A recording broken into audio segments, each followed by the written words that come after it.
Ladies and gentlemen, boys and girls, if you're watching us, you know what it is. And if you don't know what it is, this is the journey with your Mondis, and we are back again like we never left. Of course, today we are joined by the amazing, of course, should I even say today we are joined because they've always been here with us. Of course, this is yours truly, the Omondis, and I will give them a minute to say hi. But if you're watching us right now and you haven't liked this Facebook page, you are doing yourself such an injustice. Go ahead and like it right now. But if you're watching us on YouTube now, just subscribe. Yani hata sijui, so just teremka hapo chini and there's a red button written subscribe. Ufinya tu. We're not charging that one. We will charge so many other things like inakuwaga free. So go ahead and do it right now. Anyway, guys, my name is Dante. I'll be your host today. We are sorry to announce that today you will miss your favorite host and you have to deal with it today. And she will be joining us next week. Please pray for her. She's not feeling well. We will trust that she gets healed ASAP. But that is just what I had to say before we get into the real business. Put your hands together one more time for the Omondis because they couldn't wait. And when it was 7 o'clock, wakaniambia Buddha, twende hewani. And I want to give them an opportunity to just say hi before I take back the mic. Let's go. The Omondis. Hi. Hi guys, my name is Eric.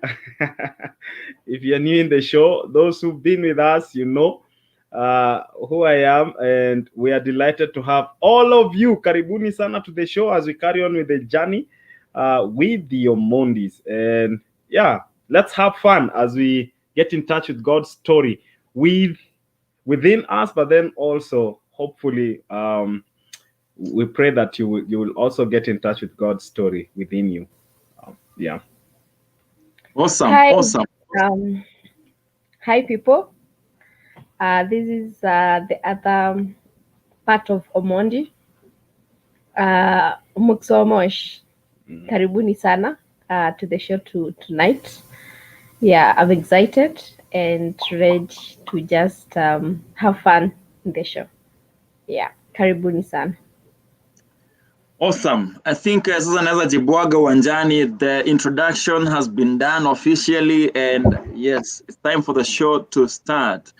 Last week we had an amazing time going for honeymoon. Yani after harusi, watu walienda, mambo yao, and last time the show was rated, but then you can go back to that show, eh? It was rated PG. Ilikuwa PG 2025, And just want to let you know that today you can bring the kids back. Yeah, it's true. But anyway, after this, after last week, we are now talking married stuff. Okay, we are talking married stuff, and it's good thing that the kids are back to school. So maybe this might not be that typical show, but there's a lot to learn, and especially if you are single and looking forward looking forward to get married, or even better, you just got married and unashanga. Am I going through these things alone? Yeah. I just want to let you know that some have gone before you and they are here to tell their story. Ladies and gentlemen, buckle up, get into that car that you see behind us, because the journey just got better. This time round, Dere amekaa na co-driver na huko driver ndiye alikuwa conductor. So sijui story itakuwaje, lakini hapo kwa Dere hapo kuna mambo inaendelea na ni mambo poa. So let's see kama uko driver ataongoza poa. Let's see kama Dere atasikiza co-driver. I don't know, but the journey is about to begin, so buckle up because it's about to get busy. I wanted to say it's about to get down. Nikakumbuka, it's not going down, it's only going up.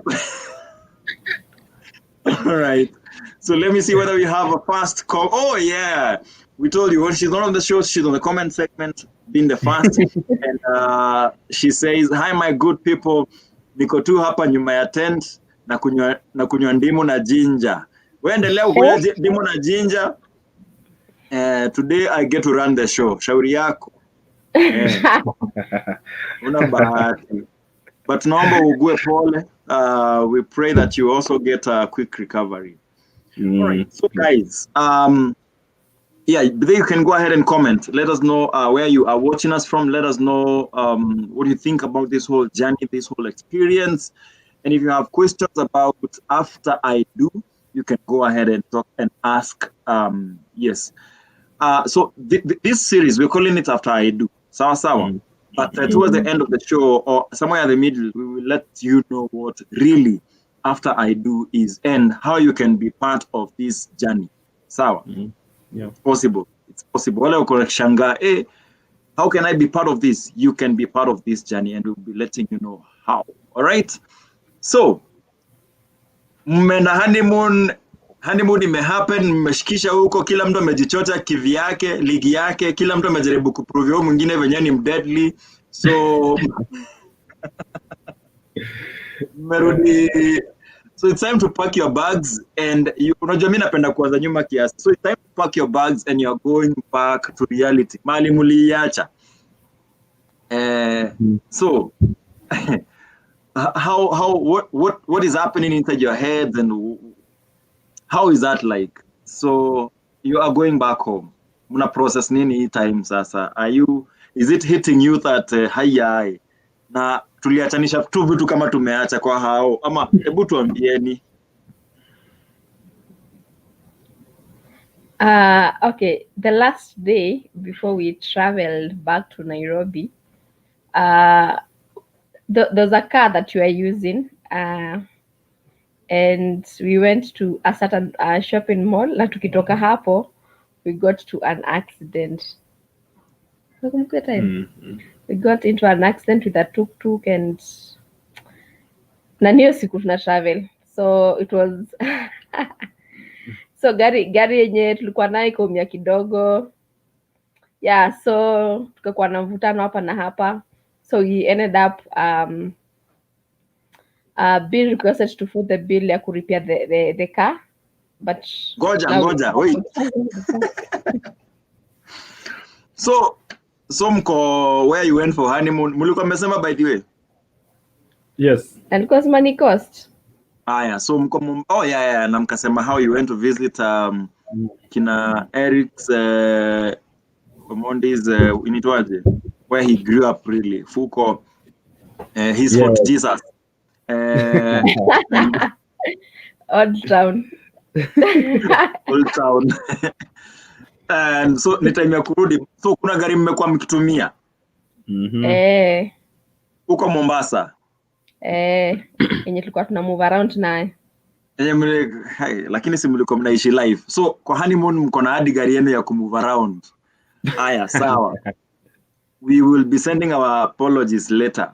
Right now, mnenda home ama what is happening? Nini siku ya mwisho na mmepata accident? Tulikuwa tumeingia kwa shopping mall fulani hapo Mombasa inaitwa Nawal. Tulikuwa tunaangalia vitu za kitchen. So tuka kwa shop tukapanda kwa gari. So Eric akireverse wakakutana na tuk-tuk. So hiyo gari ikapata dent. Nakumbuka ni gari tumepewa tutumie, it's not like it's our car. It's a family member mwenye ametupatia gari tutumie tuka Mombasa. Yes. So we had to kaanza kuongea naye mtu wa tuk-tuk, karao, sijui nini, stuff hapo. But sasa tukaenda up so mwenye alikuwa ametupatia gari akatuambia chenye ata request ni atatumia mechanic wake akuja angalia hiyo damage, alafu atuambie ni how much we take care of that. And tukasema ni sawa. And then after that so sayo kuna pesa hata ama mshakula yote mkiponda raha? I think there wasn't much. We paid part of it. The rest I think we cleared after tumerudi while back here. Oi. Of course pesa ilikuwa imepungua. You can say last day hawezi kuwa umeosa. Nani rudi kutoka honeymoon na pesa? Nani? So haikuwa pase, but we had something little we gave to the mechanic. Akaanza, so the rest we paid, I think a week later or something. So what are some of the emotions going on in your head at that point? Are you starting to feel like this is a bad ending, or this is not a very good introduction to, what is going on? Actually, for me, I was just feeling like tumalize tu story tuishie, as in it may happen. So what else do we do? Iishe tu tuishie. We sort it out. Then we can sort it out and get done with it. That's how I was feeling. I really don't think I attached it to the season we were in per se. In fact, saizi ndo nafikiria hiyo story as it's coming up, ndo najiuliza, did I even think about it in relation to us having been there for honeymoon and now preparing to leave? I don't think so. Sikuiona ka swara. I think I was just frustrated. It was just an accident, and I got mad. You know me when I get mad. I was just mad. Ndifeel tu sasa hizi ni nini hizi sasa. And mostly it's pande ya gharama. Si hata vitu vingine. Si convenience ama ni nini. Gharama, because definitely hiyo ndo nilikuwa nimeipangia as we just get started off as a couple. So, and it was about, I think it was about... it was 4K. It was 4K, yeah? Good money, bana. Imenitoka. Na kalikuwa kadent kadogo. So, that was my frustration, basically. Any lessons from that story? Najua tumezoea kuweka kama lesson huko mwisho, but I just want to ask any lesson that maybe things after processing that you're thinking, okay. Yeah, like I said, I didn't think really much about the incident then, but right now as we talk about it, I'm realizing that maybe this happened to show us marriage tutakuwa tunajam, kuna vitu zitakuwa zinatujamisha, just to show us to show each one of us how the other would respond to an incident. Okay, so of course Mwix was calm, just thinking, okay, it has happened, let's do what we gotta do and just get out of here. On my end, I'm thinking, hapana, how did this even happen? I'm beginning to blame myself. I'm frustrated at the fact that sikuangalia side mirror, and all that. Was just reversing. Nafilnika was careless, okay, and all that. And of course, now attaching the cause to it, I'm just feeling this is something I could have avoided if I was careful. Yeah. So maybe her seeing that of me, it is preparing her. I think for me, I'll just nile kulan sasa. Okay, so I will let him handle it. If I feel like there's need for me to get involved, but I will allow him to handle it. Yes. How has that helped you?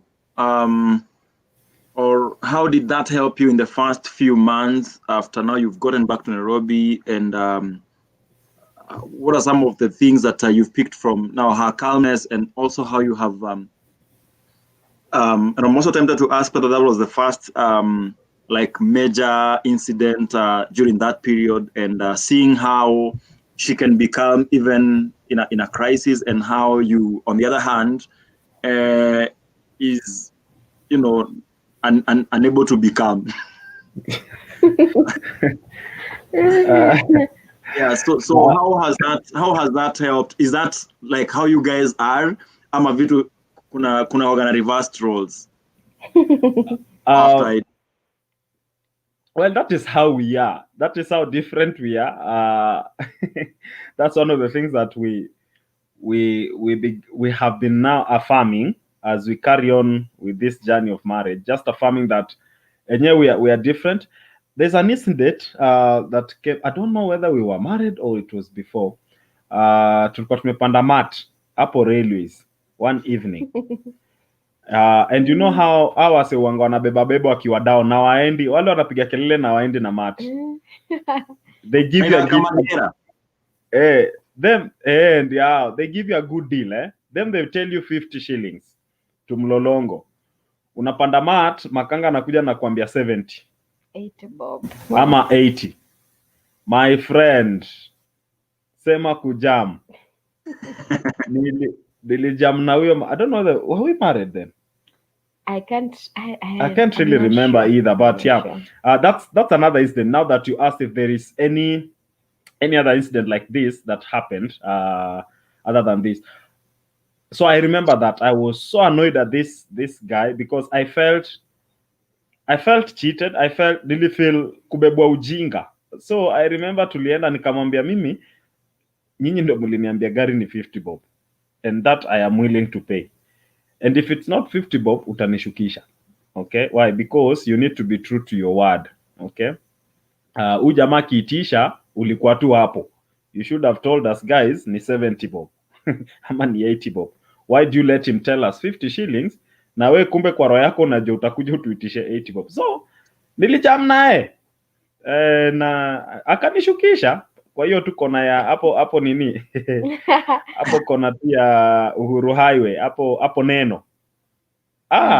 Tulishuka mat tukangoja nyingine. Yes. Alikuwa amefume. Yeah. So yeah, that's an incident. Nilikuwa nimejam. I think for her later on she was telling me, I mean, it wasn't an issue. Situmlipe tu tuishie. I'm thinking, no way.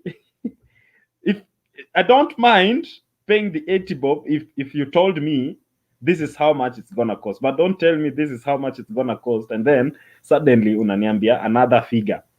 So that's another incident. Nilijam akaona umse kumbe ni wakujam. Anyway, so we have maybe more directly, Dante, sorry. So we have realized that this is one of the ways we are different, okay? But then, of course, there are also incidents where ni at a jam, okay? So the tables will change. There are incidents, and this rarely happens, okay? But there are those few incidents whereby ni hata kwa mejam na mwangalia, I'm thinking, mbona umejam? Why? So you just let it go, okay? But we have learned that even in that state, we can rely on the other persons. You know, when there's always the sober one, you can rely on the soberness of the other person and see sense. Initially, I wouldn't see sense. I would throw my hands and just say, hakuna. It has to be like this. I need to understand. But with time, we're beginning, and particularly me, I'm beginning to learn, okay, when she's telling me, it's really not an issue. And I begin to process it, and I realize, by the way, hata hapa kuna issue, sijui ni kwa nini nazusha. Okay, yeah. Wow, that's amazing. That's amazing to hear. And I think them that are newly married and maybe they just joined the show, there's a lot you are learning right now that there is a reason as to why God has put you, together. That why God has brought you together. I think that is what now we call complementing one another. When one is angry about an issue, somehow the other one is just calm, and that is how you manage. Because nyinyi wote mkikuja juu ni kama itakuwa tricky sana. But anyway, so accident may happen. Please take us through mpaka to Nairobi. So we went. Now we went and took a bus back. Of course, sasa moods zilikuwa energy zilikuwa ziko low. Ziko low, yeah, yeah. So we traveled back, and the trip back was okay. Yeah, just it was just okay, and we just come. Tukakuja tukafika Nairobi. Yes, and we went to the house where we were to stay for a few days before we moved now to the other house. Yeah. All right. So on your way back, brother, does it hit you that you're actually going with this girl now to your house? ama lazima ukijikumbusha? I think ilikuwa imerecord in my mind, but I might not be able to remember fully well. But I also think tulikuwa tunajikumbusha as we are coming back. We had those conversations of we are going to the same house and not you visiting, okay, or me visiting. We are going to this time around tuna visit alafu tunaangalia masaa usindikizwe. I think I remember a conversation like that. Kimwambia mi leo tukifika mtaa mi sikusindikizi. You're in. Yeah. Itabidi umelala huko. Na unalala. Hakuna kusindikizwa. Yeah, so that was the conversation. I know nasikianga stories za wase siji kusahau eti wameoa. I know I've heard stories of someone asking the other, so time ina nini, it's time nafaa kukusindikiza. And then the other is like, what do you mean? Nilisahau. Nikaanza kushangaa. Nilikuwa kwa bus, tukirudi naanza kushangaa. Sasa hizi mamiziko mingi tuko nazo tutafanyaje? Ni kama ndio kwangu kwanza. Ulikuwa unaanza kuona vile kwanza utangulie kufikisha mresh kwake. Alafu ende mtaa boss. Ay, noma. Ningependa kusikia hiyo story zaidi. Anyway, so you are back to, you're back to Nairobi. You are now sharing a house. Yes. Or you're now sharing a roof. What are some of the things that you found? Let's talk about even unwrapping gifts. During that season. I think it's now the following day. Ama, did you wait until? How did an unwrapping for you happen? When did it happen? And what are some of the names that are now coming in your mind when you see a gift and then you attach it to a name or a story? Let's talk about the gifts now. Actually, after we came from the honeymoon, the gifts were not at our place, so we had to go to the place where they were, where they were kept. Zilikuwa kwa best couple, so tulienda tukaziunwrap pia huko. Oh, that's what we did. Yes. We unwrapped them from there. Yes, because we didn't pick them that time. Yes, that I know. I'm just wondering. I can't remember whether we picked them to unwrap at home. No, we unwrapped them from there. Okay. So that we can know what to pick before we go to Shago and what to come to pick back. Yeah. Okay. So we unwrapped the gifts from there, and man, hiyo journey ilikuwa poa.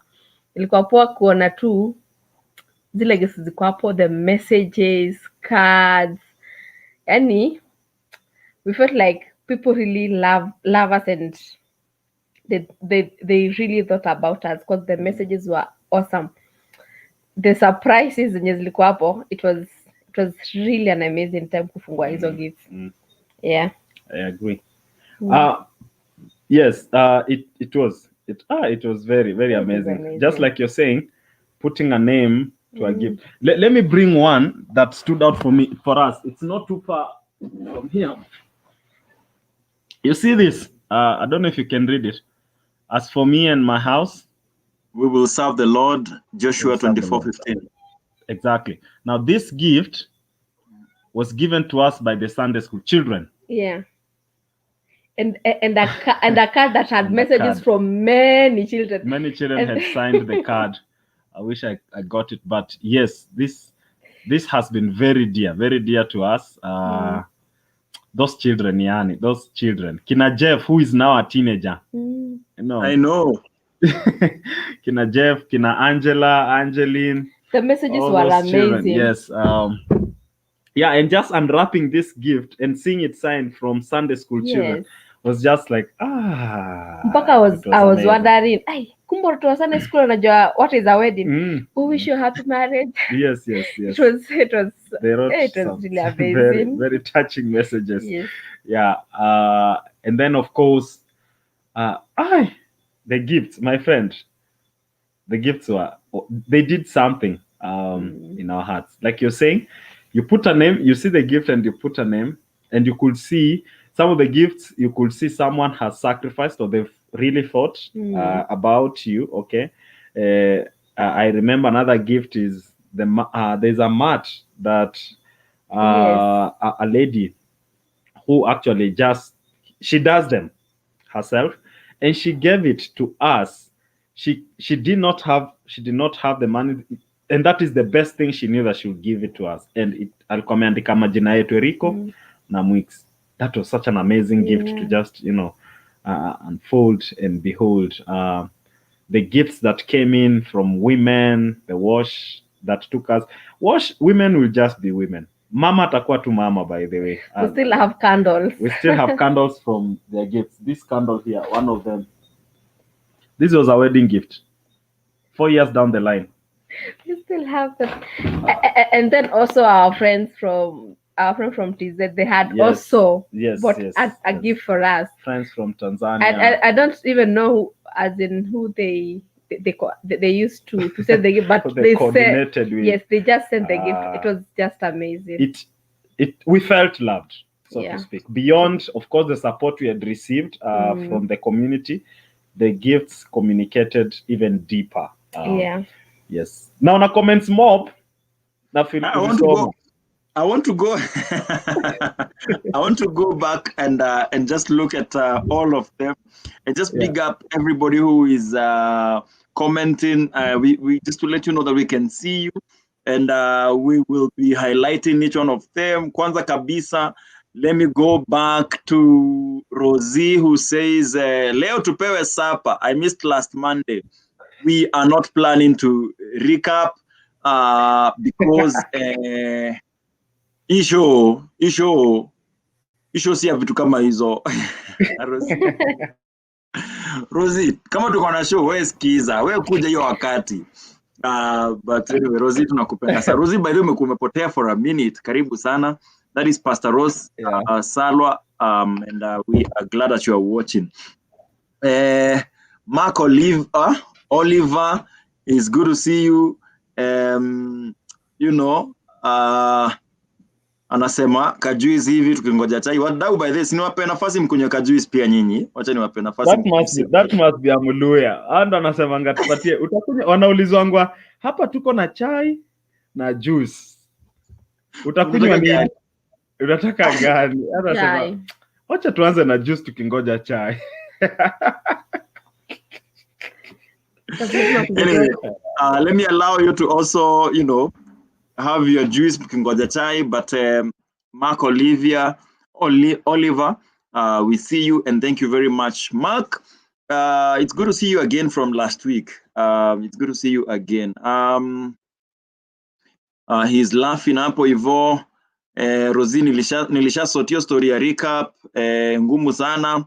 But this is what you can do. But anyone else who is feeling like we should recap something because you know, maybe they don't understand what you're doing, you can go back to this wherever you're watching us from. Maybe if you're watching us on Facebook, just go. The last video was actually from last week, so go watch, okay, and see what happened down there. But Rose, again, we love you so much. Oh, but they say hi to Michael, yes, and your crew, the villagers, Wagote Wote. We also have Waithera Kirugo Nduati. I know kuna kitu imebadilika hapa. Have you noticed? Kitambo ilikuwa Waithera Kirugo. So sasa hii ni Waithera Kirugo Nduati. You guys, bana. Statement. She says, hi guys, so happy to follow this conversation today. From where? Tupeleke na rada. And then William Padua, who is Jaimon amecomment hapa. This is amazing. This is a miracle. Is this topic also for single people? Yeah, why not? Single wanajua vitu mob sana. So sasa ni kuwapeleka tu na rada. Ndio mjue udhaniavyo ndivyo sivyo. Na udhaniavyo sivyo ndivyo. Wacha niwarudishe. Sasa nimekuja juu, wacha niwarudishe. And you know, single people think mkitoka honeymoon mnakuja na maisha inaendelea tu kama kawaida. We want to tell the story that God uses every step of the journey to mold us and to make us better people every day. So it might not be as before, because he wants to grow us for better, and so vitu zitaka zikichange. So ni poa single people pia watch, so that you also learn and get prepared for what is coming. All right, he says I'm checking in from Kwandege. All right. Thanks. Kwandege States. So sijakuget, so ni Kwandege States in the US of A, ama ni Kwandege Estate ukaandika vibaya, ama uko airport unaenda States. Sijakupata. I think near ya I feel like you're missing information. I feel like you left out important information. But we have someone from the real US of A. So Asante from Hamilton, Virginia. Where? Tulikuwa tunataka tu daku. Thank you very much, and I hope you're enjoying your lunch. Rose Salwa says, Ati, single people think, juzi tu pale TL. We were singular. Well, hey, single people, I will be leaving you alone in a short while. Sina ubaya. Sawa, sina ubaya, lakini sasa ndadu nini sasa? Sasa si nyinyi mliamua kubaki huko. All right. Mark Olivia says, I am watching from Isiolo. It's good to see you. Yeah, keep telling us. Isiolo is locked. By the way, do you know, kuna radio stations in Nairobi, hata haziwezi fika Isiolo. Did you know that? But Journey with Your Mondays iko Isiolo. Na mpaka Majuu. Kuna radio stations haziwezi fika Majuu. Mpaka Kwandege State.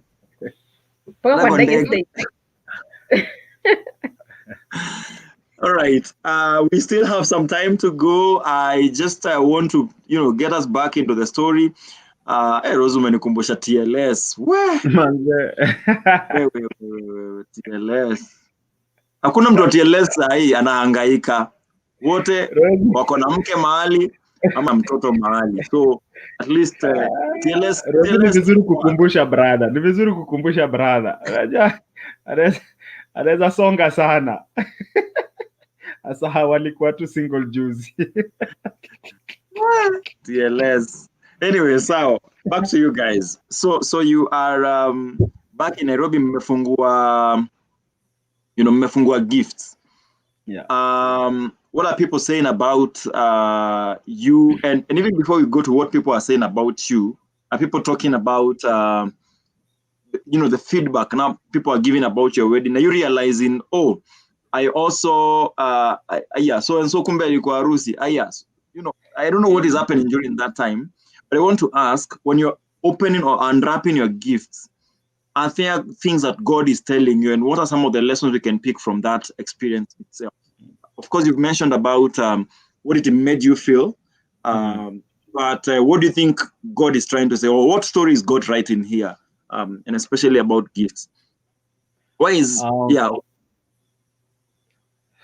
Well, before I say anything, I think I know that there are people who are watching and commenting and are married. I would like to hear their gift unwrapping experiences as well. Kina Waithera, Kina Rosie, Kina Oliver, Mark. Okay, why don't you just drop in a comment of how it was for you? Getting in touch with the people that showed up for your wedding, or even just did not show up but they sent a gift, and you're connecting with them through that gift. How was it for you? And to answer you, Dante,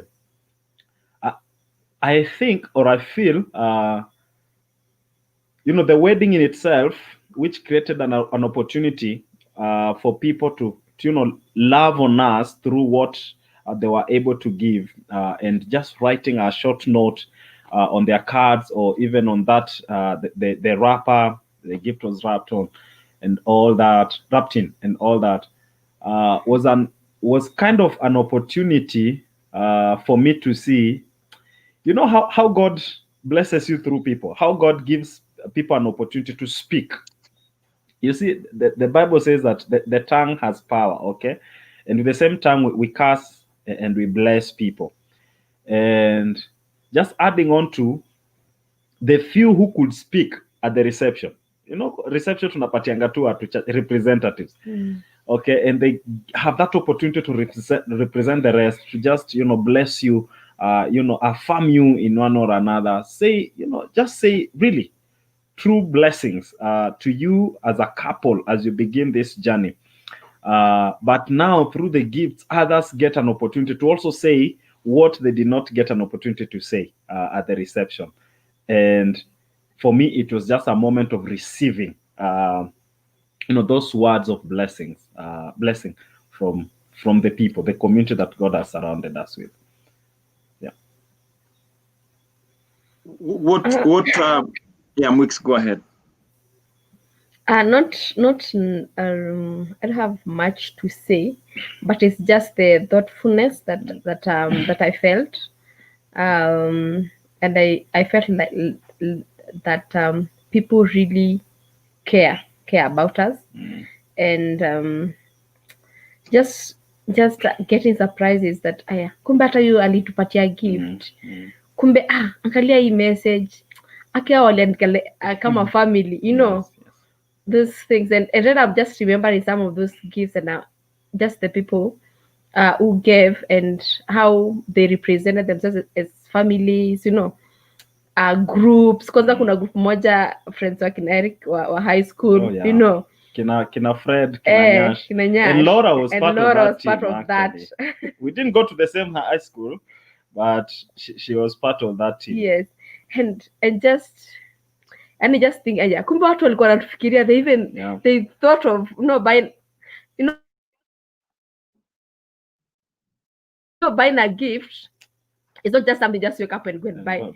Kwanza kama you're a group, mna agree, mna changa, as in there's so much that is put into that. That's true. So I think these are two emotions I feel like, wow, okay, these people just care and love. Yeah. And I think that way you just feel, it feels like God say, I love you. I love you, and I have people around you to show you how much I love you. Okay. Yeah. Wow. So you're also unwrapping other gifts at this point, and what are some of the things that you are learning about the other person? And because apart from the gifts that you're unwrapping, the gifts that people gave to you, there is this gift that God gave you, and I think you're unwrapping each other, and kila siku unatoa ka sellotape, unatoa ka gift wrapper, are you realizing, and I would like us to continue with this next week, but I just mention, please, is it funny, or are you realizing, okay, this is a gift I didn't want, so Gusia, and then we'll go back to gift, or haya kumbe hii gift ilikuwa na, I don't know, what is happening as you unwrap your this gift that God has given you, pole pole. We are talking about day 1, day 2, now day 3. Okay. What would you say? I think one of the things, I would say maybe it was a gift, and I feel like, no, it should be like this. It's just, unajua Eric anaweza kuwa na jokes. Sometimes it makes some jokes, I'm like, no, I feel like he's attacking me. The joke, but I feel, no, I think you are going too far with the joke. And just kuza kwanza birthday jokes zake kuna jokes hazikuwa zinaenda poa sana mpaka anaambia, and you can't even take a joke. I'm thinking like, yes, I can take a joke, but I feel like you're going too far. But I got to realize, it's just me with my own insecurities. So when he makes a joke, it feels like he's attacking me. That is how I feel. But that is not what he is doing. Yeah. All right. Awesome. So what is happening to you now, Eric?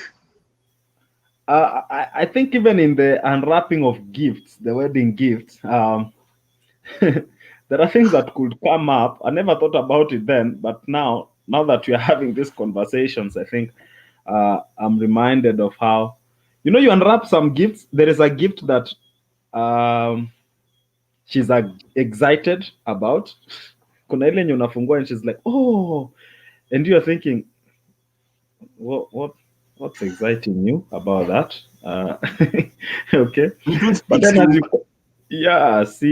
see ni card, okay, it's just a card, and she's like, oh, maybe she's thinking, the type of the card and all that, and maybe the message, of course, and all that.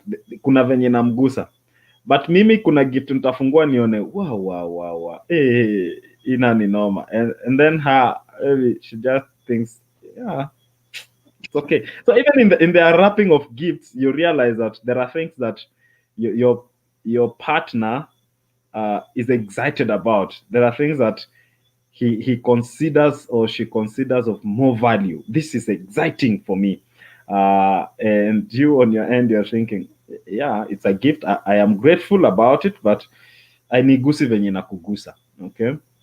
And that stuff. Hiyo swali umeuliza ya unwrapping now the gifts within each other.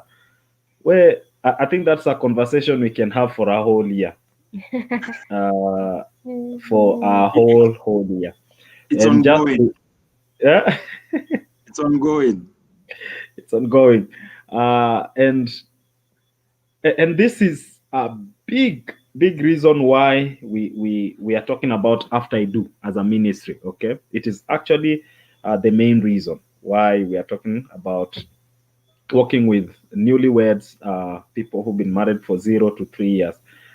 Why? Because of our experience of just unwrapping each other and realizing, okay, it's not what I thought. It's too much of what I thought. Okay, how do I live with this and all that? And maybe just to mention one or two today is Umdem alikuanga akinitembelea tukidate. She was swift. Angenipikia manze, atapika nini, aoshe vyombo, anataka kuhakikisha vitu ziko sawa before aishie, before nimsindikize, sio mpaka unaona ni kama sasa harusi hata inachelewa. Sasa harusi inachelewa. This is life material. Wow. This is it. This is what I need. I gotta rest now. So manze, you guy, hizo siku za kwanza as I realize, okay, suddenly vyombo kwangu zikaanza kulala chafu. Rosie uko hapo, naanza kushindwa. We bana, mimi nikiwa peke yangu vyombo hazikuwa zinalala chafu. Sasa tuko wawili na zinalala. Mwanzo tuko wawili na mbona zinalala? How? Na kuzidisha, hatuko tu wawili, tuko wawili na mmoja anafaa kuwa pro. Exactly. You put it so well. Mmoja anafaa kuwa hizi ni vitu a struggle nazo. Anacheza kie. Yeah. So, just unfolding that. Ilikuwa issue vile umesema, hii conversation imeanza. Tutasho vile tumepigana vita. Tumevipiga vita vizuri. It was one of those that would frustrate me. Just, unveiling that, trying to reconcile the mix, the visiting mix and the resident mix. The visiting and the resident. The tourist mix, and now the resident mix. Exactly, reconciling those two. Kuna tunafaa kuleta kwa hisho Rosie anakaa kona hizo mastori mingi. Of course. Rosie nani atakufa? Hakuna mtu atakufa vyamba zikosa kuoshwa. Rosie anafaa kuja hapa na Salwa mwenyewe tusikie story yao, ama hao waliingia tu marriage ikakuwa tu iko tu sawa, wanafuanana. So what you're saying is there is the truth, or there is the person that we see when we are dating. And this is what I want the single people, I think, to also know. And then when you get married, there are things that will change, and you start realizing, kumbe ilikuwa special treatment sababu nilikuwa nakatiwa tu. Kulikuwa VIP. So sasa hiyo kuna ukatiana. So no, hata si special treatment. Kama unaenda kutembelea mtu once, you're not washing the dishes every day, but I can't remember how many times I washed. Si mzigo, si ndio? I mean, ni mara moja tu. Ile siku moja. Job ni contract. Na kuelewa. It's not like kibarua, si job ni kibarua. Umetembea once na umesaidia kuosha hiyo siku, kwani it's not like sasa hiyo you expect to wash the dishes kila siku wewe peke yake. And then hapo inakam, mimi si mtu I'm not a night person. After nishakula story yangu imesha tu hapo, I want to sleep. It's over. Akisha dishi amekafunga. It's over. Everything inafungwa hivyo tu vile iko. We'll pick things up tomorrow. So it's true. And to see one of the things zenye nilikuwa nimeambiwa ni, if don't start something unajua uta sustain. So don't go start washing dishes jioni umekio ufurahisha kijana. Washe mwezi mmoja alafu sasa ushindwe. No. So from that go, I did not wash dishes. So John, unaona story ya joke, nimeona Rosie amecomment hapo akasema ni ukweli kuna jokes zenye zinaweza kuwa sensitive to your spouse, Mark. Is it Mark? Oh, that is Mark. It's actually Mark. Yes. He says it's normal. Yeah. There are jokes that a wife especially reacts to or are very sensitive to. It's true manze. Kuna siku nishaisikia Churchill, maybe anite show siku moja. Anyway, kuna siku nishaisikia Churchill akisema story yake, akasema vile wanga anaandika jokes, anajaribu crack jokes na wife anashindwa, where is the joke in that? Lakini akienda hiyo joke akienda kuinyorosha stage, wase wanacheka. So it's true mzee, kuna jokes zenye unaweza crack ya mabest huko nje, kashike mpaka wachangie, lakini home ground haitawaka. So it's true. I've learned that, Mark. I've learned to to work around that. Like for example, nilikuwa napenda kushtua mwix. Wewe hiyo story ya kushtuana. Yule anapata mtu mbaya sana. Piga yako, sema yako. Mimi time yangu itafika siku moja. Share yako. No, unaweza share because you are telling stories of those who are part of the show. But mimi nilikuwa napenda kushtua mwix. Zile tu random tu. Sija nosha vyombo ni chocolate. In fact, saa zingine ningejua anaingia kwa keja ni I would hide intentionally nimshtue. Ama niko home anakuja anafunga mlango pole. Kama yuko home anafanya vitu zake, mimi nimerudi nilikuwa nimetoka, nafungua mlango pole pole, naingia hajui nimeingia. Na tuna relax tu kwa room.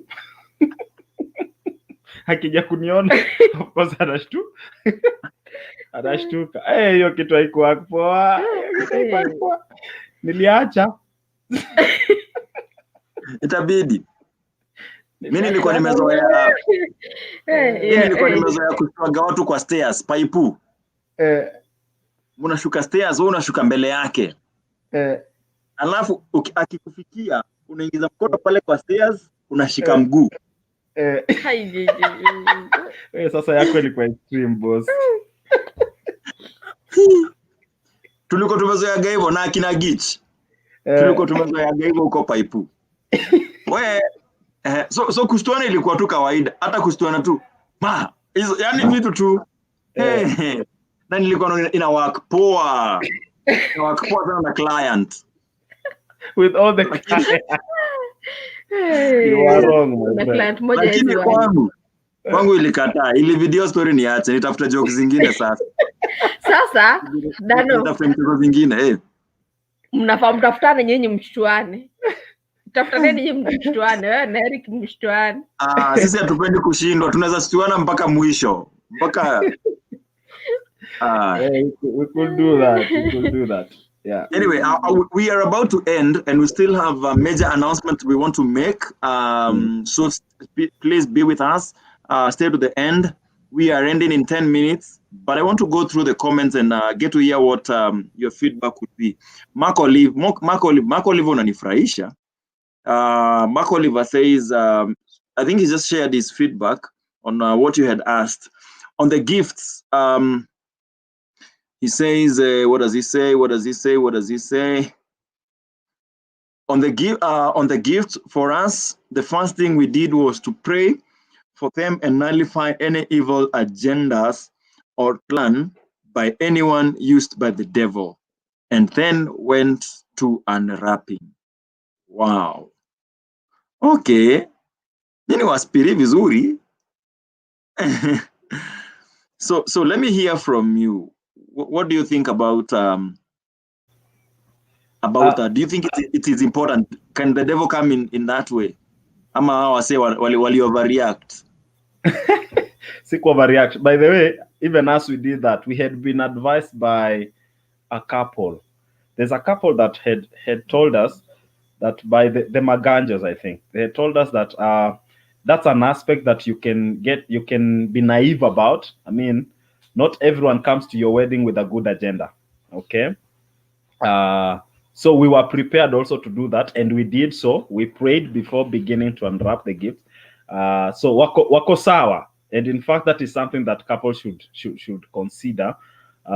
It is just to be. I mean, you can never go wrong with prayers. You can never go wrong with prayers. So hata kama kuna mtu amekuja na agenda mbaya, I mean, you prayed anyway. It's not a mistake you made. Okay. So we did so, and it's good to know that there are other people out there who view things that way. Mtu anaweza kukwekea tu ka gift hapo, by the way, na yuko na amekuja tu ku stand in the way of the blessings that God has for your marriage. Yeah. So it's a good thing to do. Mtu anaweza kuwekea CCTV camera manze kwa gift wrapper. My friend, anaweza. But you also pray to give thanks to God. Yes. Because it's a gift you're receiving from the Lord. Yeah. So you give thanks to God. Yeah. And commit them. Right. And to see also something else about praying for things is that is something that I've learned from Eric.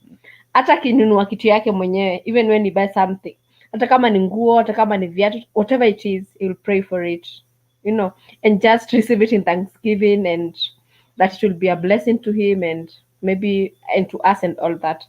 So it's also something that we've learned to pray for everything that God blesses us with. Yeah. It's a resource for the mission. Whatever, that's how I see it. Whatever I have is a resource for the mission. So whatever I get, I give it back to the giver, and just you see the way we dedicate children and we dedicate homes. Tuna dedicate vitu kubwa kubwa. Tunangoja to dedicate magari, makeja, nini. But even that phone is a resource God has given to me. Even that T-shirt, anything that God gives to me, that belt is a resource for the mission. Yeah. Wow. I mean, the comments on the comment segment are coming in, you guys. Yani, and I'm liking it so much because this is proper feedback. This is real. This is not I like the show. You guys are doing amazing. This is not that. This is actually guys sharing their stories, and this is what this show is all about.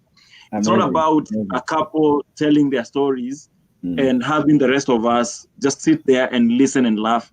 It's about a couple telling their story so that you can also look at your story and comment, share your view. You might not come on the show, but on the comment segment, share and have somebody else benefit.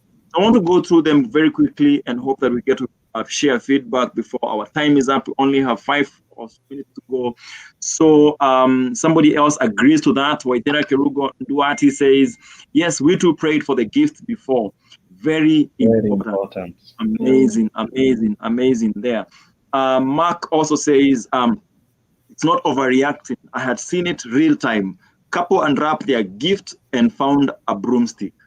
And the man went mad. Wow. Wow. Wow. It's true. These things happen. Guy, The devil uses people. guy. Okay. I think this now changes the. I think this changes the story. If you're watching this and you think ni zawadi tu, ni gift too, I think this should change how you approach that. Thank you very much, Mark, for sharing. Waithera says, yeah, and for the cash gift, it's also good to give back a certain percentage to God. To God. Wow, we did not do that, but that's a big one. Waithera, awesome. We didn't think of that. Giving back to the Lord, because that is a way of worship. Amazing. I pray that someone picks that. Those who are preparing and looking forward to getting married. Amazing. Yeah. Another thing, this is not to mean that your story is perfect. This is to mean that there are things that you can also recommend. So kama sasa this one you skipped and somebody else can benefit. So we're not asking people to follow your story. We're not asking people to follow your story. You're just sharing your story and hoping that somebody else will share their experience and help a generation somewhere. Amazing. Yeah, actually, that is the importance of sharing, other people's experience, because now you see that is something that we've picked there that is good and someone can pick.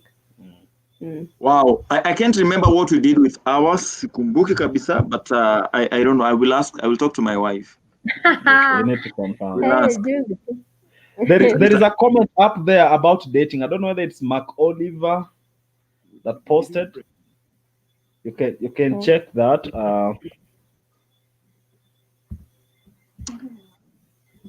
Sorry, I'm trying to confirm here, but we can't remember what we did with our gift monies. Our gift we prayed, but our money we can't remember what happened with the money. Nakumbuka tulihesabu on our way. And the thing is, during that time mnagoga mmefinyika kipesa saa zingine. Yani hiyo do inakaa, yani hata kutoa tu so moja hapo inakaa yani ni ngumu, alafu mnaenda mnaponda raha nayo. And with logic. So mnaponda raha. I agree with Mark. If you don't know how much, if you're not sure of how much you should give back to God, at least give a tenth. Give something, yeah. Just give. Yeah. All right. Amazing. There's something Mark said earlier there about when dating. I don't know if you can find the post. I will go back there. Niliona kuna zile nimeacha kimakusudi. Maksudi. Okay, awesome. That's okay. So he says it's not. He also says it's not overreacting. I had seen it. Okay, no, we read that one. There is one I'm looking for. Oh yeah, he says. However, the first 2 years are the best years to get to know each other. We will be coming to that. I will be reading. These are the ones that I had left as Kimaksudi, but there is this one I want to where is it? Yes, this one. So when dating, no one puts their true or real character in front. Everyone shows showcases their best part always. What do you have to say about that? Because imejitokeza tu kwa history yenu tu. Anyway, my thoughts are, and I think it's you who mentioned that after when you get married, now people change. I don't think people change. This is how I see it. The real person comes in. That is the person you see in marriage. That is the Eric. The true Eric is coming into play. So when dating, like this guy says, Mark says, when dating, we want to be at our best. Okay, especially not really especially. I mean, and especially okay, let me just use that word. Especially when you guys are dating truly with an intention to get married. I mean, you want to get married. You don't want to spoil that. And you want Mwix or you want Eric to see that, yes, she is the best choice. He's, the best choice. So there are things that might not be obvious, and that could be attributed to factors like, one, I want to be at my best, but then secondly, even the environment. Okay, why? Because one, when we are dating, we mostly meet at a public place, for example, over tea or coffee and all that. And there are things you don't want to bring up, in that space. Okay. Maybe you meet when she's with her friends, and there are things you don't want her friends to see, or with his friends and all that. But finally, when you guys move into a space where you're just the two of you, the true self begins to come out, and you cannot contain the true self any longer. Okay. And even those who pretend intentionally when dating, they realize that now I can't hide this anymore.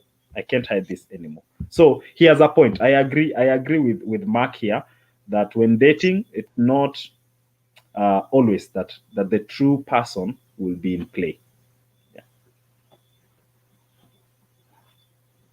I don't know what you'd like to add. Umesema poa. I think also when you start living together, there's so many circumstances to find yourself in. Kwa sasa mnaishi pamoja kila siku. It's not like mna meet tu ile siku moja yenye we're just talking about good things or that. But sasa when you're living together, maybe kuna zile vitu pia zitakuja zenye they're not good, and you'll have to face them together. Exactly. So that time utajua tu vile mtu ana-reacting, ana-responding hapo. You'll have to get to know. Yeah. Because I mean, when dating, you're not, especially if you're dating right, you're not waking up with someone. Okay? You're not waiting for someone to come home and then they throw their socks at the door, for example. Okay? So you are seeing them wearing their socks when you're meeting at that restaurant. Yeah. Okay? You are seeing them, having taken that shower, and they're smelling good and all that.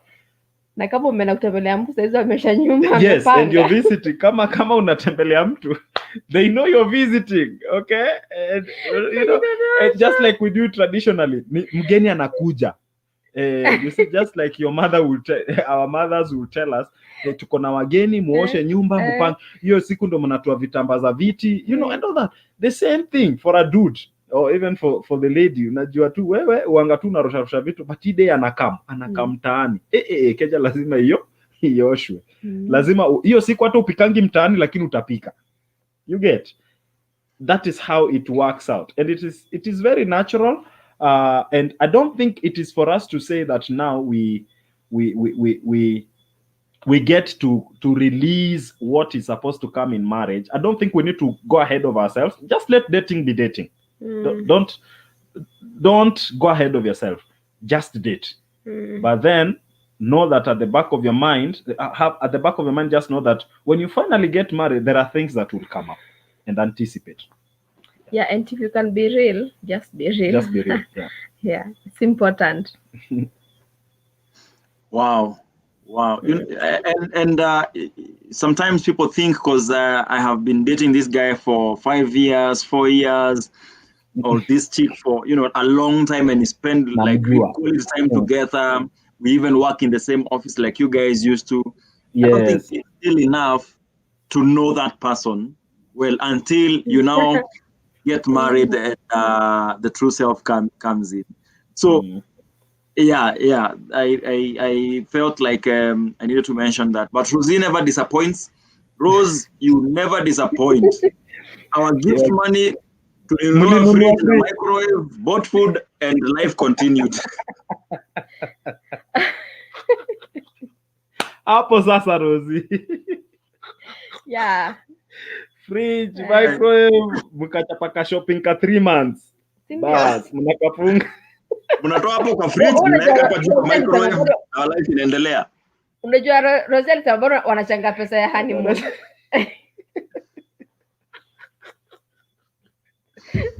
All right.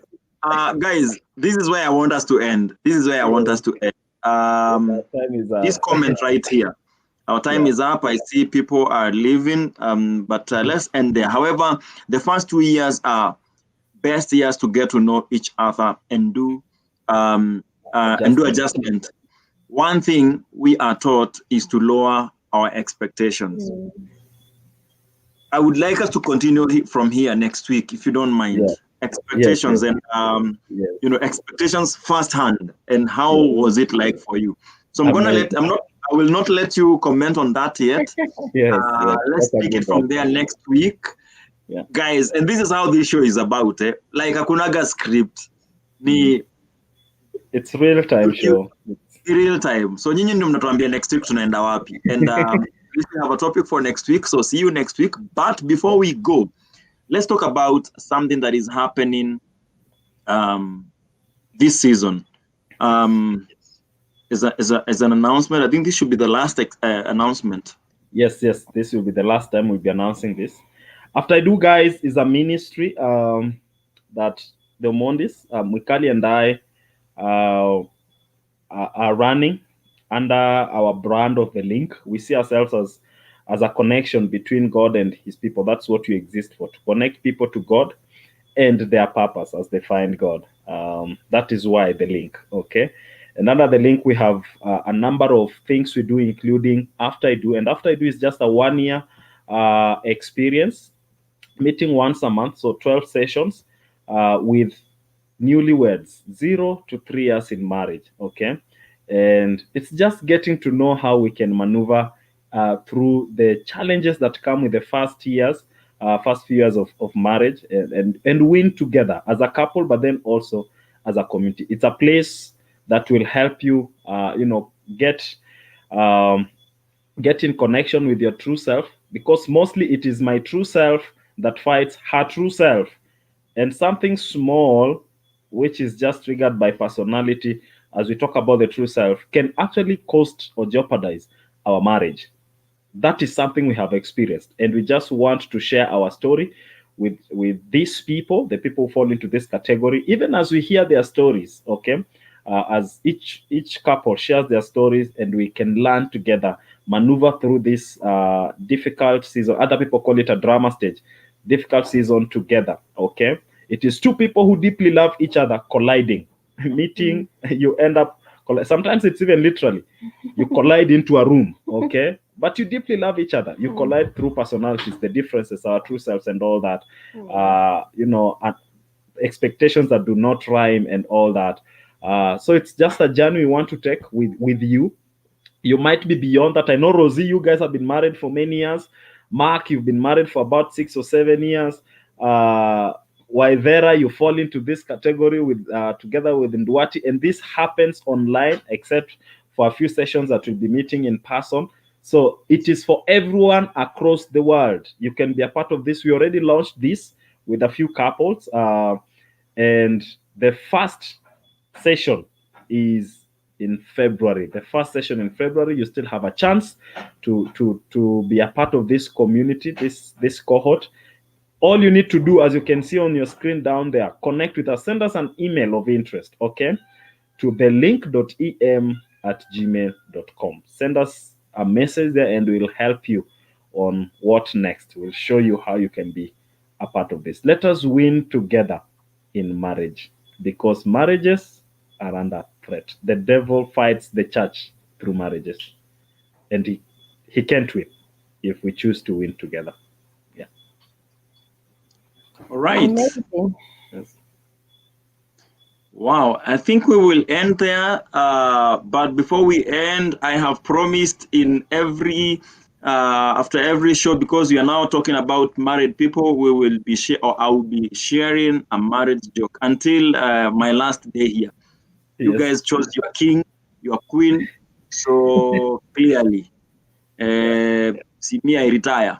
But before I do that, somebody I will do two to them. I'm feeling philanthropic. My husband cooks for me like I am a god by placing burnt offerings before me every night. My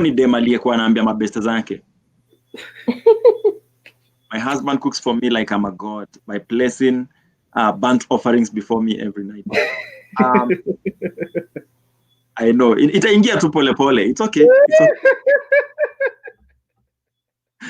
The other one says, Usi explain, joke. Usi explain. Skiza ingine. I'm trying to help a sister.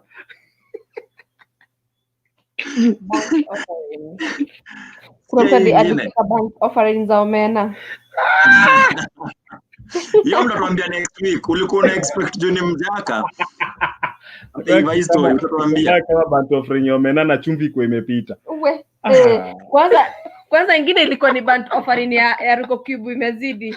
Sababu imekuwa. Sasa. Aya, sikia. Tukafungeni wase. So the other one, so like a couple went for counseling. So wakiwa huko, marriage counselor akawauliza, so what brought you here today? Wife akaanza, akasema, he takes everything literally. I can't stand it. Husband akaulizwa, na wewe Njoro? Akasema, my car.